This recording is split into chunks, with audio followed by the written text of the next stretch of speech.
Gimana kalau kita bikin permainan? Permainan apa? Bercanda dong. Halo. Kemarin dia pakai topeng gundala atau nggak lo?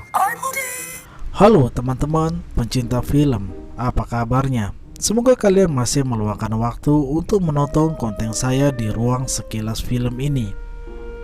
Pada sekilas film kali ini saya akan membahas sebuah film dari Indonesia yang berjudul Perfect Stranger. Film Perfect Stranger ini merupakan salah satu film yang di remake atau dibuat ulang dengan versi Indonesia dengan judul yang sama dari film pertamanya dari negeri Italia. Film Perfect Stranger yang dirilis pada tahun 2022 ini merupakan film yang dibintangi oleh aktor-aktor papan atas Indonesia antara lain Darius, Nadine, Adipati Dolken, Clara Bernard, Denny Sumargo, Jessica Mila, bahkan ada Vino G. Bastian. Film yang berdurasi kurang lebih 1 jam 40 menit ini penonton hanya akan dibawa ke dalam sebuah ruangan yang merupakan sebuah apartemen mewah dari seorang sahabat yang bernama Enrico yang diperankan oleh Darius. Enrico sendiri mengundang para sahabatnya untuk bertemu di rumahnya sebagai bentuk perayaan rumah barunya yang baru saja dia beli kurang lebih 6 bulan yang lalu. Gantinya. Namun di antara semua tamu yang datang, cuma Vino G. Bastian yang memerankan diri sebagai Tomo yang tidak membawa pasangannya yang bernama Daniela. Rupanya Daniela sengaja tidak diajak Tomo ke dalam acara ini karena ada sesuatu hal yang nanti akan diceritakan di akhir film. Walau seperti itu, Enrico beserta Eva sebagai tuan rumah tetap menyambut Tomo sebagai salah satu tamu yang sudah ditunggu bersama teman-teman lainnya yakni Wisnu, Imelda, Anjas, dan Kesha. Walau seperti itu, obrolan di ruang makan setelah makan malam tetaplah sebuah obrolan yang cair dan menghangatkan. Sampai pada suatu ketika di saat mereka sedang berbicara, mereka saling berbicara tentang privasi dari pasangan masing-masing dan membicarakan salah satu teman mereka yang ketahuan selingkuh. Berbicara tentang privasi dan perselingkuhan menimbulkan pro kontra di antara mereka. Hingga pada akhirnya Eva menyarankan mereka untuk melakukan sebuah permainan kepercayaan dengan meletakkan handphone masing-masing di atas meja. Jika ada pesan dan telepon masuk, mereka harus membacanya secara keras hingga semua orang bisa mendengarkannya. Hingga pada suatu ketika tiba-tiba handphone Anjas berbunyi dan mendapati pesan asing yang masuk. Mendapati pesan tersebut, Kesha kemudian mengangkat telepon dari orang tersebut dan terdengar suara seorang perempuan dan rupanya itu adalah jebakan dari Enrico di belakangnya. Jelek banget mukanya. Seketika meja makan pun tertawa dan Anjas yang marah-marah kepada Enrico. Setelah itu kemudian Tomo lagi yang mendapat telepon dari sang mama dan kebetulan sang mama juga kenal dengan semua teman-teman Tomo yang merupakan teman sepermainan mereka dari kecil. Tipu kan sama investasi bodong? Dia ngajakin gua. Scene berganti saat Enrico dan Wisnu curhat di ruang dapur. Di ruang dapur inilah kemudian Enrico curhat bahwa dirinya baru saja ditipu oleh saham bodong. Selain itu, Enrico juga mendengarkan curhat dari Wisnu yang juga sedang menghadapi masalah hukum akibat kasus tabrak di tempat yang menyebabkan salah satu pengguna jalan meninggal. Permainan yang terlihat pada awalnya hanya seruan-seruan saja kini menimbulkan perselisihan di meja makan antara satu pasangan dengan pasangan yang lainnya. Hingga pada suatu ketika tiba-tiba Wisnu mengajak Tomo untuk berbicara secara empat mata di luar ruangan. Rupanya pada saat itu Wisnu minta tolong kepada Tomo untuk menukarkan HP-nya karena HP mereka berdua sama persis. Rupanya Wisnu memiliki dosa yakni berlangganan foto-foto seksi dari seorang perempuan yang berumur 52 tahun. Awalnya Tomo tidak ingin menukarkan HP-nya, namun akhirnya dia pun mengalah dan membantu Wisnu pada saat itu. Dan permainan memperdengarkan pesan dari orang yang masuk di HP masing-masing pun kembali dilanjutkan, di mana pada saat itu istrinya mendapatkan pesan suara dari salah satu teman kursus Italianya. Kita juga tahu urusannya.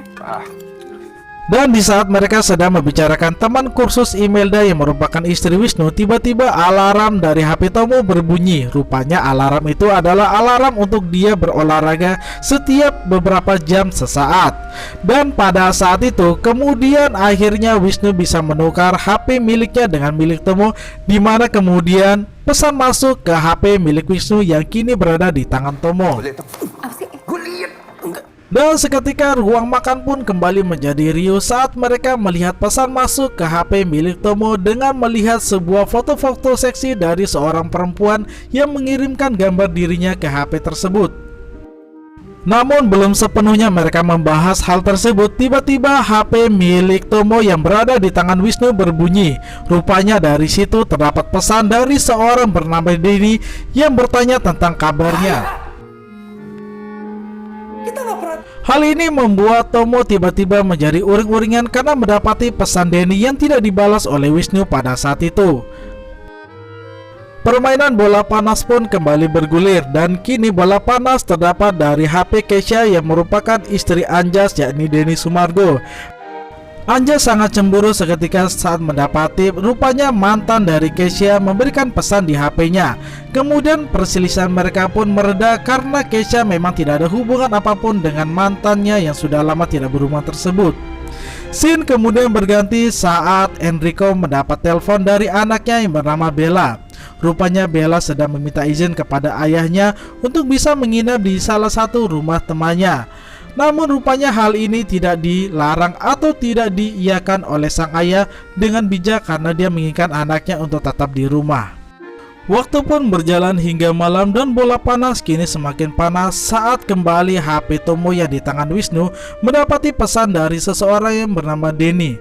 Rupanya Denny menelpon pada saat itu dan mengatakan bahwa ternyata Denny sendiri adalah seorang gay yang rupanya selama ini berhubungan dengan Tomo.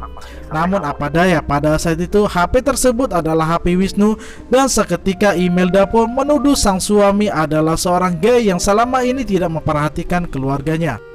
Terus sekarang kamu bisa ngebayangin aku sama laki? Wisnu pun menjelaskan bahwa dirinya bukanlah seorang gay, hanya Denny saja seorang gay. Namun hal ini rupanya tidak membuat hati Imelda merasa tenang, malah dia menangis terisak-isak pada saat itu.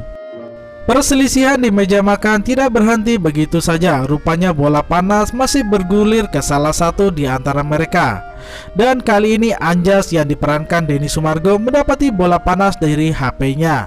Pada saat itu dia menerima telepon dari Juwita yang merupakan rekan kerjanya di sebuah kafe. Dengan suara tangis dia mendapati Juwita mengaku bahwa dirinya sedang hamil anak dari Anjas, dan dimana pada saat itu terdengar oleh Kesha yang menyebabkan Kesha sangat kecewa dengan sang suami. Tidak hanya itu, dia juga mendapat tamparan dari Eva yang merupakan selingkuhannya juga pada saat itu.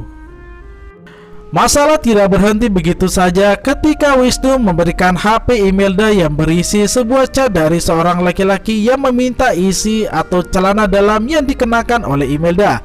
Seketika ruangan pun menjadi panas, di mana mereka akhirnya menelpon sang lelaki tersebut, di mana akhirnya Imelda mengakui bahwa itu merupakan fantasi atau permainan yang mereka lakukan berdua saja. Wisnu kecewa dengan perilaku Imelda, seorang istri yang sudah 10 tahun dia nikahi. Walau seperti itu, perselisihan antara Imelda dengan Wisnu tidak berhenti begitu saja hingga Imelda pun meninggalkan ruang makan pada saat itu. Setelah Imelda pergi, Tomo pun membuat pengakuan bahwa Daniela tidak pernah ada. Daniela adalah Denny, HP Tomo adalah HP Wisnu, dan HP Wisnu adalah HP Tomo yang sudah mereka tukar. Akhirnya perselisihan empat sekawan ini pun memuncak. Perselisihan antara mereka pun kemudian terabaikan saat menyadari bahwa Kesha masih berada di dalam kamar mandi. Namun ketika mereka mendobrak pintu, namun mendapati Kesha dalam kondisi baik-baik saja. Dengan wajah yang sudah berubah, Kesha pun akhirnya memutuskan hubungan dengan Anjas, yakni sang suami. Dia juga memberikan pelukan dan motivasi kepada Tomo karena sudah memiliki pilihan untuk melanjutkan hidupnya. Tidak ada masalah yang terselesaikan, yang ada mereka meninggalkan masalah tersebut di meja makan hingga akhirnya film pun seperti akan berakhir. Namun tunggu dulu, rupanya film ini tidak sepenuhnya berakhir, di mana kemudian terjadi plot twist atau akhir film yang sangat membagongkan. Rupanya permainan meletakkan HP di meja makan tidak sepenuhnya terjadi, di mana pada saat itu rupanya suami dari Eva yakni Enrico tidak menginginkan adanya permainan di atas meja makan karena dia mengetahui bahwa nanti akan terjadi perselisihan antara satu pasangan dengan pasangan yang lain. Dengan kondisi seperti ini, akhirnya rahasia di antara mereka pun masih tersimpan rapat dari mereka masing-masing. Walaupun akhir cerita dari film Perfect Stranger ini tidak sesuai dengan harapan kalian semua, namun saya rasa film ini merupakan film yang memiliki kualitas yang bagus karena memiliki jalan cerita yang sangat menarik. Dan karena film ini sudah berakhir, maka berakhir juga saya mereview film pada kesempatan kali ini. Sampai jumpa di konten saya selanjutnya, tetap di Ruang Sekilas Film.